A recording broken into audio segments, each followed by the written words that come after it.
Good morning vlog. It is Wednesday, February 20th, and I'm just getting ready for work, going through my normal morning routine.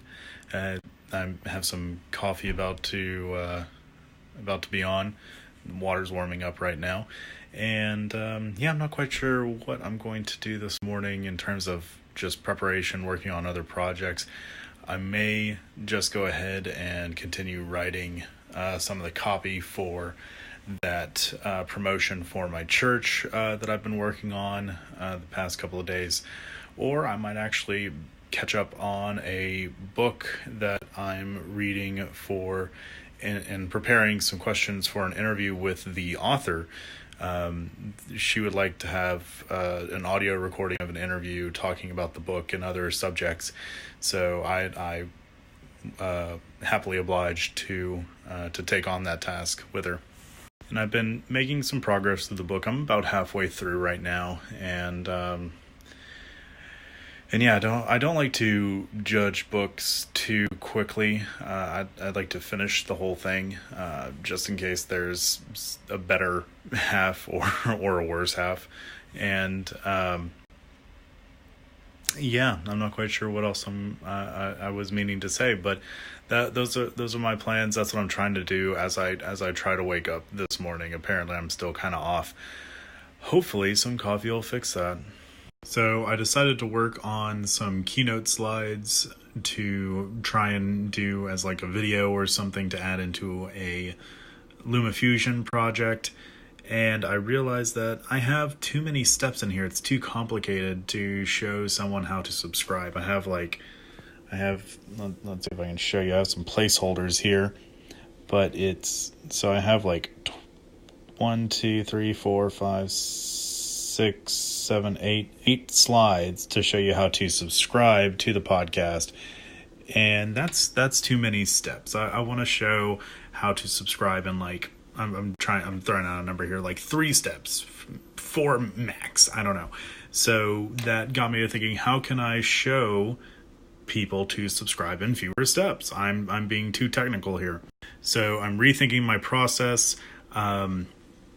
And basically what my idea will be is to just direct people to our subscribe page, tap on whatever button you want to. I'm going to use the iTunes button as the example, and it will take you directly to the subscribe page, and in the podcast app, and all you have to do is tap subscribe.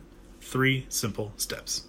Now that basically means that all the keyframing and stuff that I did on a previous screen record video is now either moot or obsolete, or I can use that for something else. But I did spend a couple of minutes re-recording my screen showing this newer process. I'm also showing an alternative process of which you can use a bit.ly link, which is a URL shortener. It takes a really long URL and then shrinks it down to something a little bit more manageable. So instead of typing out short little, you just go to the bit.ly link, and it'll take you directly to the page that you want them to go to. Trying my best to do a little bit of a Bruce Willis impression from Fifth Element with that scene. I don't know if y'all caught that, but I really like the Fifth Element.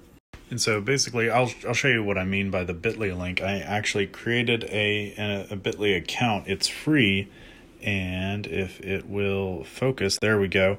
So I've made this bit.ly link here, bit.ly/merp sub. Merp was already taken, unfortunately.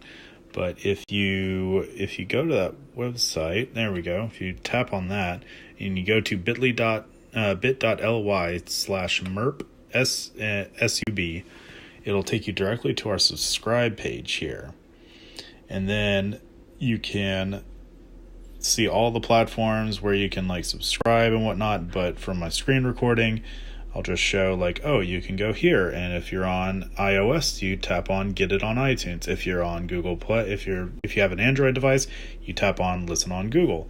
But I'm gonna tap on Get on iTunes. It's going to take you directly to the podcast page where you can then subscribe. Now, I'm already subscribed on my iPad, but if I just do unsubscribe And I'm just going to go back to a random page here. Let's clear all this stuff out. Anyway, so let's try this again. So if you tap on Get It on iTunes, it'll take you directly to our podcast page where you can then just tap subscribe and boom, you're subscribed.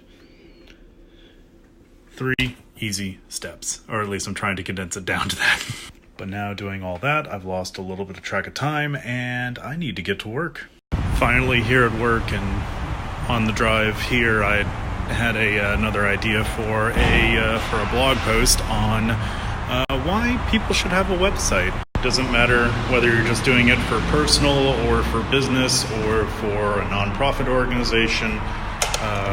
It's always a good idea to have a website, an online presence. Getting out of the office now, heading back home to pick up my wife, and then we're going to go grab some dinner because we both have praise team rehearsal to go to this evening in preparation for service on Sunday. Made it back from rehearsal. I think we'll be adequately prepared for Sunday. And then also got a chance to speak with a friend of mine at church where we had a little bit of an idea to start a tech podcast in the near future. We're working out the logistics on that, when we're going to record and whatnot.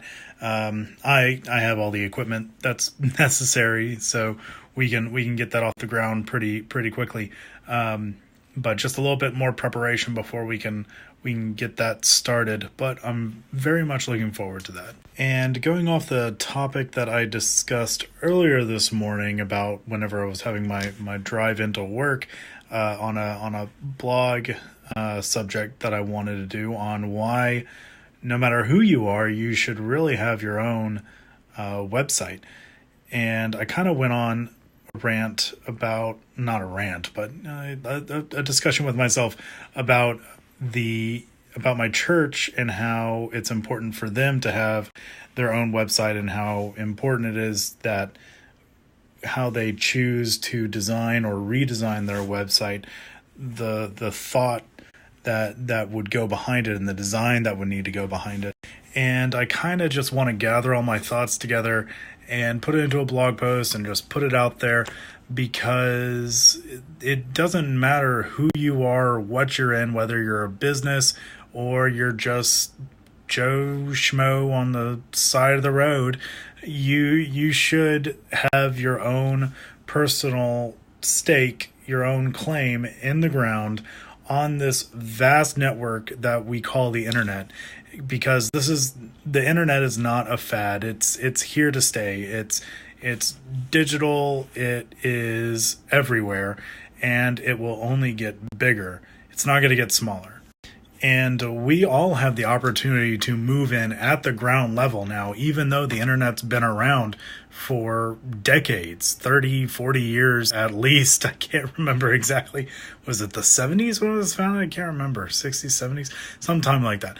Anyway, a long time, and it's going to be around for a lot longer, especially if we ever get this IPv6 stuff off the ground. I know we're still kind of making IPv4 last as long as we can, but once IPv6 kicks in, I mean, we're just going to have networking forever. Anyway, tangent, getting back on track. Why should you have a website? Well, it's the reason why I have a website.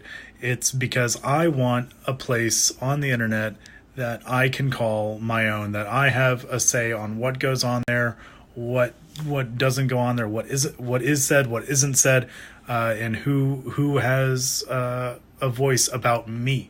I'm not going to let somebody else tell the world who I am. I'm going to tell the world who I am, and I'll let the world be the judge. And so even if you're making your own personal brand, or you just have your own thoughts that you want to put out there on the internet, or even if you have a business, a side business, an organization you want to talk about, a nonprofit that you want to promote, their ideals and their message, their mission. A website is basically a need that you just have to have nowadays. And you can make your website into whatever you want it to be. So and it can serve multiple uses. So for example, I have my website that serves as my platform for my personal blog posts, for my central hub for all my other social networks. I'm going to have a long form of my resume on there eventually, but for right now I just point to my LinkedIn page. And I have it linked to my Facebook, to my Twitter, to my YouTube, to my Twitch, to everywhere else I may have a presence online. I'm pointing to it from my personal website, which is the personal central hub of everything that is Phil Casper. And you may be thinking, but Phil, I already have a Facebook page. No, that is not a website. That is a Facebook page, which is a site on the web, but it is not a website. It is that page is not controlled by you. It is controlled by Facebook and its term of service over your account. So if you really want your own personal say in your own personal page on the web, you should really have your own domain name and your own website. That's it. And by all means, if you're a community or if you're most involved on Facebook or on Twitter, what have you, you can cross post, you can take all the content that you do put on your main website and rehash that to spray back out on Twitter, to post onto Facebook. You don't want to just have all your eggs consolidated into one basket, if that makes any sense. You do want to diversify, but at the same time you need a central hub that is under your control, under your domain, that you really have a say on what goes on to it and what doesn't. But anyway, those are my evening musings about why someone should have a website. And thankfully, I'm doing some documentation like this, so I don't exactly have to write everything down. I've already spoken it, and now I can better formulate my thoughts later once I watch this video again after it's posted on YouTube. That is the joy of documenting and creating content in this way. And now I am going to do some preparations for bed. I'm going to do a little bit of reading before passing out. I find that reading does help me get to sleep a little bit quicker and more sound for the night before I have a nice early morning tomorrow.